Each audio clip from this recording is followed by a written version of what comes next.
Hello. Welcome to the 5th episode of the Scrabble show. I am letter A, and today is Christmas Eve. We're gonna give presents to our relatives off screen, but for now, let's talk about the history of the alphabet.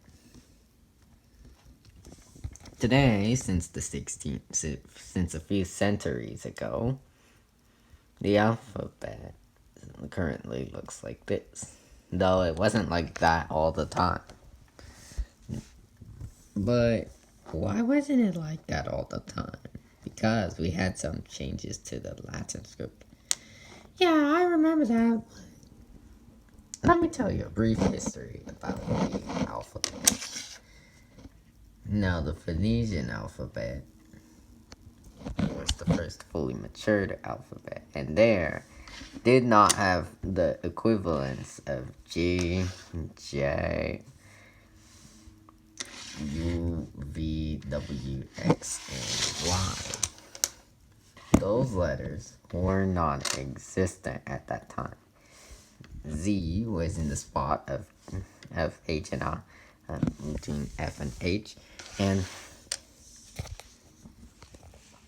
so here's what the alphabet looked like with Romanized into their Phoenician, into their Latin equivalents from Phoenician or Hebrew.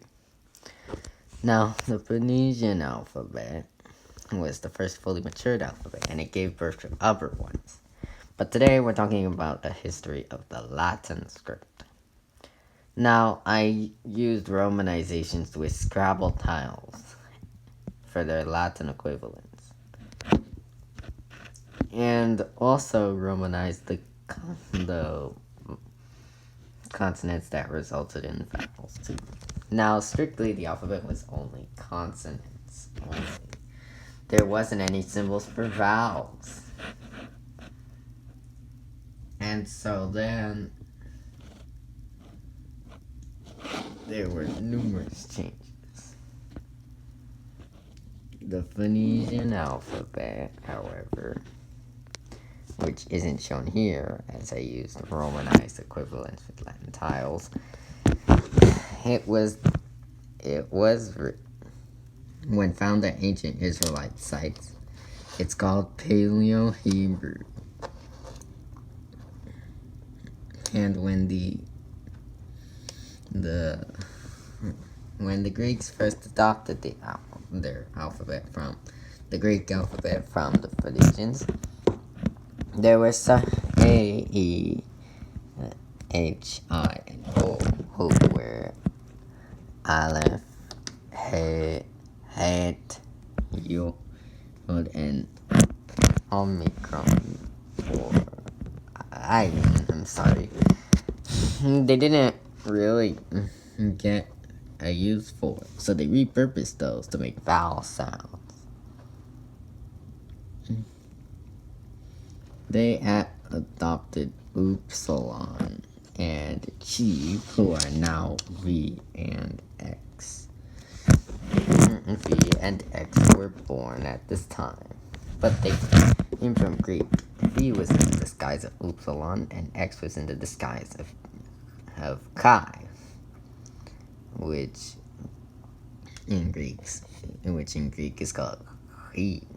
So, meanwhile, when the Latins decided to adopt the alphabet, the Greeks had some letters that never made it their way to Latin.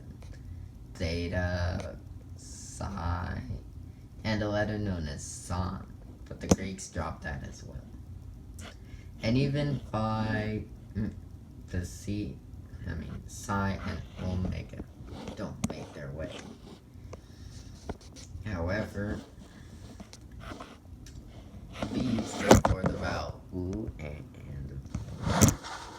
I stood for the vowel E and Y, and C stood for both G and K. The first three letters in the Latin alphabet are A, B, and C.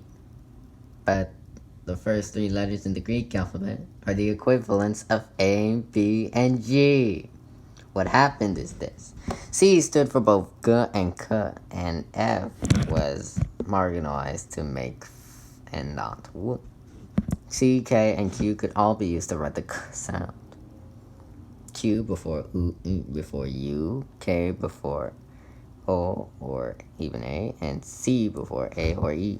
And elsewhere, C was commonly used to write K. So what happened is they kicked Z out of the alphabet, and a new letter called G, which was basically appeared as a C with an extra stroke, came into her place.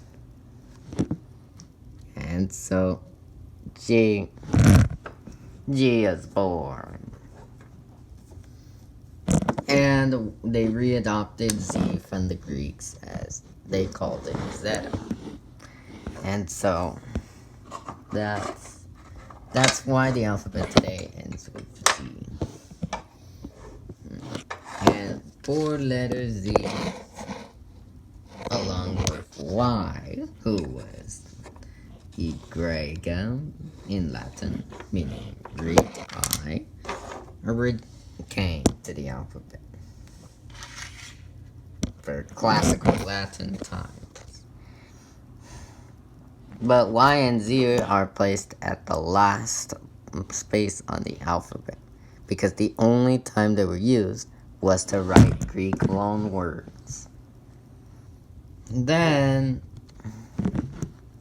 the alphabet continued to look like this sometime until the invention of the printing press. During the printing press, when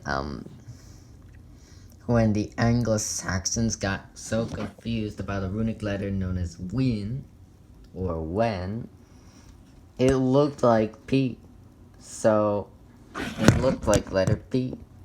So they had to replace her to get a double U. But since U was V at that time, it strangely looked like double V. Meanwhile, people first began to use the letter U from letter V when the minuscule form of V was U and the majuscule form was V himself. So they created another letter known as U and placed it in this spot. And placed it in the spot between T and V. V finally became a consonant and not a vowel anymore. J was first used as a fancy variant of I. She later became her own letter because J was in the disguise as I. So the letter I was split into I and J. J is the 10th letter. It's just basically I with a stroke. J had her right to become a consonant and not a vowel, since J was rarely treated as a vowel. And so, that's all the history of the alphabet.